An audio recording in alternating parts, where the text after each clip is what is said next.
নমস্কার বন্ধুরা, আবার চলে এসেছি আর একটা ভিডিও নিয়ে। আজকে আমি রান্না করব হচ্ছে কচুর তরকারি। দেখুন, এই যে জ্যান্ত কাতলা মাছ এনেছে বাজার থেকে। এই কাতলা মাছ দিয়ে আমি এই যে ঘটকচু চেনেন তো, একদম ঘটের মতো হয় সেই কচুটা, আমি আস্ত কচুটা দেখাইনি। এই যে কচুটা আমি কেটে রেখেছি, তো এই কচু দিয়ে আমি এই মাছগুলো দিয়ে রান্না করব। এই কচুটাকে প্রথমে আমি কি করব জানেন তো, এটাকে আমি আম পাতা দিয়ে সিদ্ধ করব, একটু জলে সিদ্ধ করে নেব। আম পাতা দিয়ে সিদ্ধ করলে কি হয়, কচু গলা ধরে না। তো আমরা এবার রান্নাতে চলে যাই। আমি জল দিয়ে দিচ্ছি।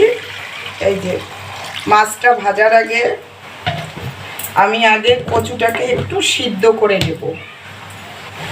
জানেন তো বন্ধুরা, আম পাতা দিয়ে কচু সিদ্ধ করে নিলে না, জানেন, যদি গলা ধরে কচুর একটু চুলকানো ভাব থাকে, তাহলে কিন্তু সেই চুলকানি ভাবটা আর আসে না।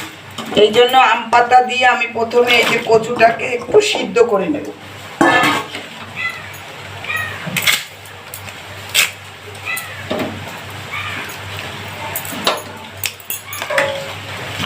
এই কচু আমি প্রেশার কুকারেই দিতাম, কিন্তু কুকারে দেব না, কারণ অনেক বেশি, একটু সিটি বেশি হলে পারেই,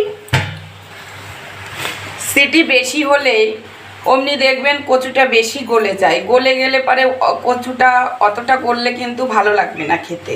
তাই আমি একটু নরম হবে কিন্তু শক্ত শক্ত থাকবে, তাই আমি কচুটাকে এভাবে কড়াইতে প্রথম সিদ্ধ করে নিচ্ছি। এইবার দেখুন কচুটা সিদ্ধ হয়ে গেছে, এবার আমি কচুটাকে নামিয়ে দেব।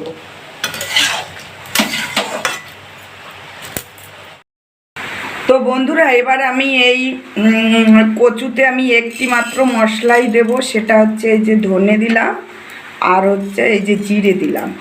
এইটা আমি আলাদা করে ভেজে নিচ্ছি এখানে তাওয়াতে করে। এই মশলাটাই আমি শুধু কচুর তরকারিতে দেব। মাছে আমি এবার নুন হলুদ মেখে নিচ্ছি। মাছের ঝোলটা বসানোর আগে আমি মাছগুলো লাল লাল করে ভেজে নেব।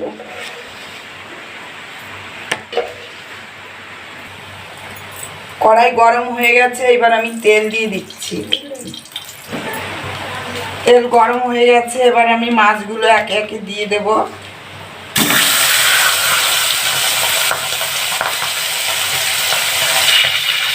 এই পিঠটা হয়ে গেছে, এবারে ফুটে দেবো মাছগুলো। মাছ ভাজা হয়ে গেছে, এবার আমি নামিয়ে দেব।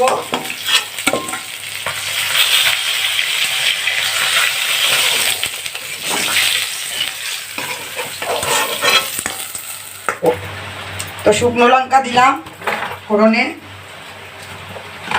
এবার তেজপাতা দিচ্ছি। শুকনো লঙ্কাটা একটু দুটো বেশি দিলাম, কারণ এই তেলের লঙ্কাটা আমি একটু মশলার মতন করেও একটু বেটে দেব। এবার হচ্ছে জিরে ফোড়ন দিচ্ছি।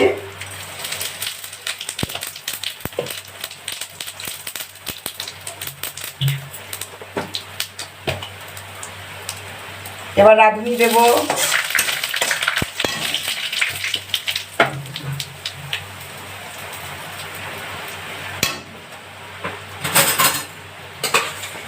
এবার আমি কচুগুলো দিয়ে দেব।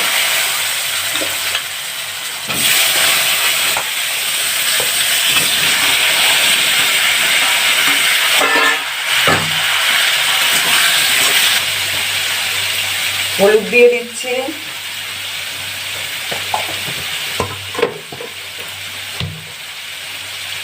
নুন দিলাম,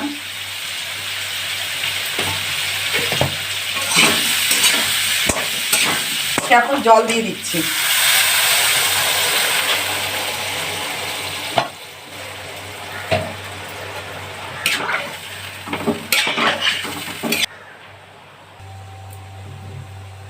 তো প্রায় জাল হয়ে গেছে, এবার আমি কাঁচা লঙ্কা দিয়ে দিচ্ছি। এই যে কচুর তরকারিতে একটু ঝাল হতে হবে। এরপরে আমি কি বলতো মাছগুলোও দিয়ে দেবো একে একে। বলেছিলাম আমি এতে একটি মাত্র মশলা দেব, তা আমি ওই জিরে আর ধনেটা এই যে বেটে রেখেছি সেই মশলাটা আমি এই যে দিয়ে দিচ্ছি।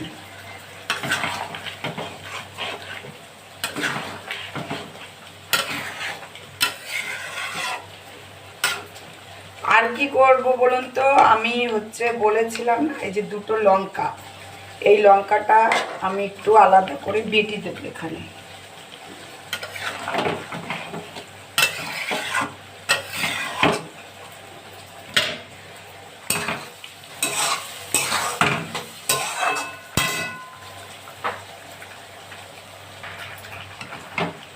দেয়া হয়ে গেছিল, দেখাতে পারিনি। এই দেখুন এই যে লঙ্কাটা, এই যে এই লঙ্কা বাটাটা এখন দেব। তো তরকারি তো আমার হয়ে গেছে, এবার আমি নামিয়ে দেবো। একটু ঝোল রাখতে হবে, কারণ ঝোলটা তো টেনে যাবে, ওই জন্য ঝোলটা একটু রাখতে হবে। এখন আমি তরকারিটাকে নামিয়ে দেব। তো বন্ধুরা দেখুন এই যে আমার কচুর তরকারি রান্না হয়ে গেছে। আমি এর ওপর দিয়ে ওই যে ভাজা মশলাটা আমি করেছিলাম একটু মিশিয়ে দিয়েছি, আর এর ওপর দিয়ে আমি ছড়িয়ে দিয়ে রাখছি। জিরে আর ধনের গুঁড়ো করেছিলাম, এই যে